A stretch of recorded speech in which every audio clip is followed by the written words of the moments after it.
दोस्तों welcome to our channel.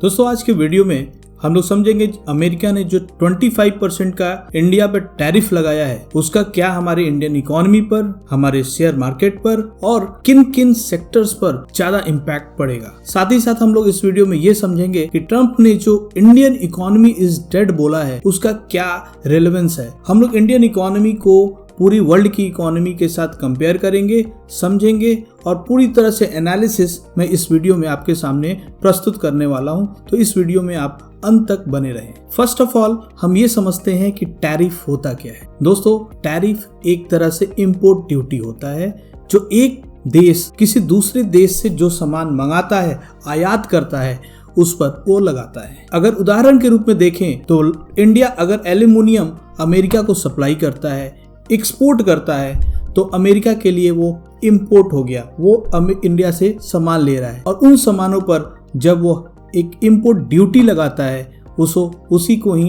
Tariff बोला जाता है। ये एक कंट्री दूसरी कंट्री पर इसलिए लगाती है ताकि लोकल प्रोडक्शन हो सके, लोकल एम्प्लॉयमेंट बढ़ाई जा सके। ट्रम्प बार बार यही बोलते हैं कि हम पूरी दुनिया से सामान को खरीदते हैं जबकि अमेरिका में ही यह सामान का प्रोडक्शन होना चाहिए जिससे हमारी प्रोडक्शन बढ़े और वहाँ की एम्प्लॉयमेंट बढ़े। दोस्तों अब ये समझते हैं कि कौन कौन से हमारे सेक्टर्स नेगेटिवली इम्पैक्ट हो सकते हैं। तो सबसे पहले तो स्टील एल्युमिनियम की बहुत ज़्यादा इंडिया सप्लाई करता है यूएस को, तो वो सेक्टर डेफिनेटली इम्पैक्ट हो सकता है, जैसे कि Tata steel, JSW steel, Hindalco, इस तरह की कंपनीज में काफ़ी नेगेटिवली इम्पैक्ट हो सकता है। सेकंड हमारा गारमेंट का बिजनेस है। गारमेंट के बिजनेसेस में भी टैरिफ का बढ़ना काफ़ी प्रॉब्लमेटिक है क्योंकि जो भी दूसरी एशियन कंट्रीज हैं एक्सेप्ट चाइना, जैसे कि साउथ कोरिया हो गया, ताइवान हो गया, बाकी मलेशिया हो गया, बाकी कंट्री जो गारमेंट सप्लाई करती है उन पे 19 या 20% के आसपास ही टैरिफ है, जबकि इंडियन कंपनी को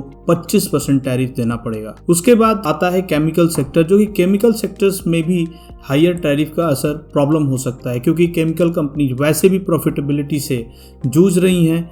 अपना बिजनेस एक्सपैंड करने के लिए उन्होंने काफ़ी केपेक्स किया हुआ है। ये टैरिफ आने की वजह से उनकी प्रॉब्लम और भी बढ़ सकती है। इसके बाद फार्मा सेक्टर है।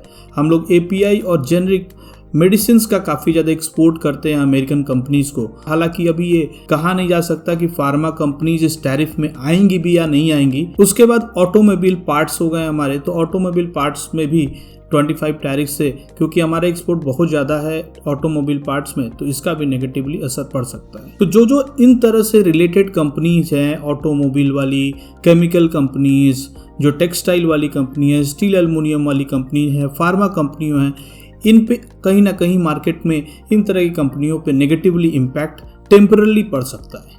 अब किन सेक्टर्स को फ़ायदा होगा ये भी समझ लेते हैं। तो देखिए आईटी कंपनी जो कि ड्यूटी फ्री होती हैं, तो आईटी कंपनी क्योंकि सर्विसेज में आती हैं इसलिए उन पर कोई तरह के टैरिफ एप्लीकेबल नहीं होगा। तो अब टीसीएस हो गया, इन्फोसिस हो गया, जो भी अपनी आईटी कंपनीज हैं वो टैरिफ से बाहर हैं, तो उनको डेफिनेटली फ़ायदा होगा। साथ ही साथ डोमेस्टिक कंजम्पशन वाली कंपनियाँ जैसे कि एफएमसीजी कंपनी जो हैं उनमें कोई असर नहीं होगा क्योंकि वो ज़्यादातर वैसी कंपनियां जो है वो डोमेस्टिक कंजम्पशन पर ही डिपेंडेंट हैं।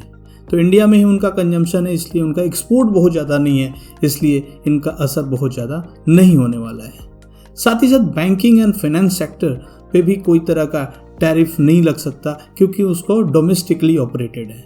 इन तरह की सेक्टर्स में आप जो है वो पॉजिटिवली अपना पोजीशन बना सकते। दोस्तों इस टैरिफ के लगने से हमारे जीडीपी पर 0.2 से लेकर 0.4% तक नेगेटिव इम्पैक्ट आ सकता है। तो इसमें अब क्या करना चाहिए, इंडियन गवर्नमेंट किस तरीके से इस रिस्क को, इस प्रॉब्लम को मिटिगेट कर सकती है। तो मेरे अनुसार जब तक कि फ्री ट्रेड एग्रीमेंट नहीं साइन होता है अमेरिका 25% टैरिफ कम नहीं करेगा। या तो फ्री ट्रेड एग्रीमेंट साइन हो जाए या फिर सेकंड सॉल्यूशन है इंडियन गवर्नमेंट हमारे जो एक्सपोर्टर्स हैं उनको सब्सिडी दे, उनको एक्सपोर्ट पर एक 10 से 15% के आसपास में सब्सिडी दे। अभी इंडियन कंपनीज को वैसे भी पहले 10% की एक्सपोर्ट ड्यूटी लगती ही थी, अब वो 25% हो गया है। जो 15% एक्स्ट्रा लग रहा है टैरिफ, उसके लिए 10 से 15% का अगर गवर्नमेंट सब्सिडी कुछ टाइम के लिए एक्सपोर्टर्स को देती है तो वो बहुत ही राहत का कार्य होगा। कंजम्पशन को कोई गवर्नमेंट ऐसी पॉलिसी ला सकती है जिससे इंडियन कंजम्पशन बढ़ सके, जो कि जो सेक्टर्स अफेक्टेड हैं वो क्या करेंगे, वो उनका कंजम्पशन अगर इंडिया में ही बढ़ जाएगा तो एटलीस्ट उनकी सेल ग्रोथ जो है वो में कमी नहीं आएगी। साथ ही साथ भी कंट्रीज हमारे आसपास के हैं जिनसे ऑलरेडी FTA साइंड है, तो वहाँ पर एक्सपोर्ट जो है और ज़्यादा बढ़ाने के लिए हम लोग एक्सप्लोर कर सकते हैं। तो इस तरीके से 3-4 पॉलिसीज को चेंजेस करके फोकस करके हम लोग इस 25% टैरिफ के असर को कम से कम कर सकते हैं। अब आते हैं वीडियो के दूसरे पार्ट पर। ट्रंप ने कहा Indian economy is dead along with Russia. तो इंडियन गवर्नमेंट जब तक रशिया के साथ ट्रेड करती रहेगी, उसकी ऑयल इंपोर्ट करती रहेगी, जो हमारे डिफेंस प्रोक्योरमेंट करती रहेगी, तब तक हमारे ऊपर और भी ज्यादा टैरिफ लग सकता है और इंडियन इकोनॉमी इज डेड, ऐसा ट्रंप का बोलना है। तो मुझे लगता है कि देखिए Indian economy is not dead, Trump का माइंड डेड हो गया है, क्योंकि उनको कुछ ये समझ में नहीं आ रहा है कि the economy which is growing at the rate of 6.4-6.5%, जो भी हमारे डेवलप्ड इकोनॉमी है या इमर्जिंग इकोनॉमी है, उनमें सबसे फास्टेस्ट ग्रोथ इंडिया का है। इंडिया 4th लार्जेस्ट इकोनॉमी है, जो कि 3rd इकोनॉमी बनने वाली है कुछ समय में, और वैसी इकोनॉमी को ट्रंप बोल रहे हैं कि ये डेड इकोनॉमी है। मतलब ये तो कुछ समझ नहीं आ रहा है। पाकिस्तान की इकोनॉमी में बोल रहे हैं कि वहाँ ऑयल एक्सपोर्ट करेगी पाकिस्तान, जो कि खुद एक बहुत बड़ी इंपोर्टर है ऑयल की। पाकिस्तान से ऑयल इंपोर्ट करेगा एक समय इंडिया। तो ये सब प्रेशर गेम है, नथिंग एल्स। जो ये ट्रेड एग्रीमेंट है वो जब तक हो नहीं जाएगा ये ट्रम्प का प्रेशर बना रहेगा। FTA साइन इसलिए नहीं हो रहा है कि अमेरिकन गवर्नमेंट चाहती है कि इंडियन एग्रीकल्चर सेक्टर में आ जाए, इंडियन डेयरी बिजनेसेस में आ जाए, तो ये पॉसिबल नहीं है, क्योंकि इससे हमारे फार्मर्स के ऊपर बहुत ज़्यादा इम्पैक्ट आएगा, जो इंडियन गवर्नमेंट उसके लिए रेडी नहीं है।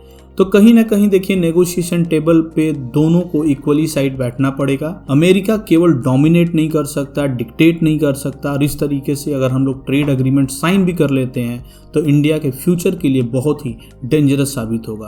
तो ये इस बात का ध्यान इंडियन गवर्नमेंट जरूर रख रही है, इसलिए ट्रेड एग्रीमेंट जो है वो डिले हो रहा है। इससे परेशान होने की बात नहीं है, और कुछ भी नहीं होने वाला है इंडियन इकोनॉमी में, कुछ भी नहीं होने वाला है हमारे स्टॉक मार्केट में। आप देखते रहिए, कुछ समय के बाद ये सब टैरिफ वॉर ख़त्म होगा, टैरिफ डाउन होगा, इंडियन इकोनॉमी थ्राइव करेगी। और जिस स्पीड से इंडियन इकोनॉमी तेज़ी से ग्रो कर रही है, अमेरिका की खुद की इकोनॉमी की हालत बुरी है, और वहाँ कुछ प्रोडक्शन नहीं होने वाला है, क्योंकि ऑलरेडी वहाँ पर प्रोडक्शन की जो कॉस्ट है वो बहुत ज़्यादा है। परेशान होकर स्टॉक मार्केट से चले जाने या SIP तोड़वाने की कोई ज़रूरत नहीं है। Everything is fine in Indian economy. So अपने इन्वेस्टमेंट को बस क्या करें, सेक्टोरियल रोटेशन करते रहिए, बाकी कोई घबराने परेशानी की ज़रूरत नहीं है। मिलेंगे नेक्स्ट वीडियो में, तब तक के लिए चैनल को लाइक एंड सब्सक्राइब जरूर करिए। Thank you so much.